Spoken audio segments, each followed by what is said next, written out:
There are some people in this world, they think they can do everything because of themselves. I'm really intelligent.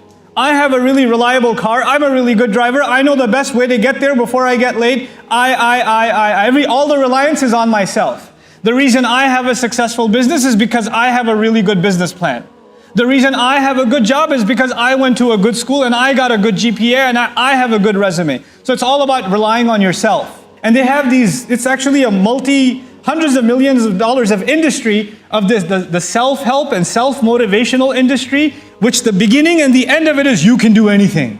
You're amazing. You don't even realize your own power and your own potential. And people pay thousands of dollars to go for a weekend to hear them say you can brush your own teeth and you can take your own flights or whatever. And they get fired up because there's this idea of the self, the power of the self, which has some validity. But on the other hand, there are people, on the other extreme, there are people who say, I can't do anything. I'm just a miskeen. I'm just a abd of Allah. What am I? I'm not worth the dust of somebody's feet.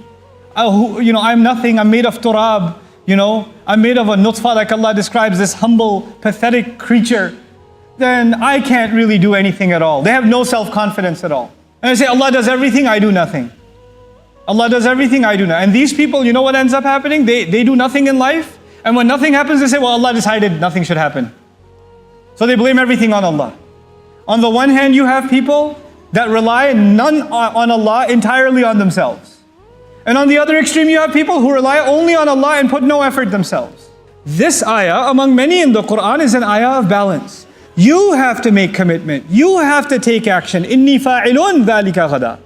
But you're the same one who has to understand that your commitment and your action and your capability is in the hands of your Rabb. And He will only grant it to you when you try to fulfill it. When you make the best of your efforts. Sometimes your plans and Allah's plans are the same. Sometimes. Sometimes you decide to go somewhere and Allah decides to let you go also. Sometimes you decide to go to a college and Allah gives you admission into that college also. You decide to graduate early and Allah lets you graduate early also. So things go according to your plan. All that means is your plan and Allah's plan was the same for that one thing. But sometimes your plan and Allah's plan are not the same. Sometimes you want to stay in that job for 10 years but you get fired after 6 months. Sometimes you apply to this school and you had the best application but you still didn't get in, and people with a worse application than you got in.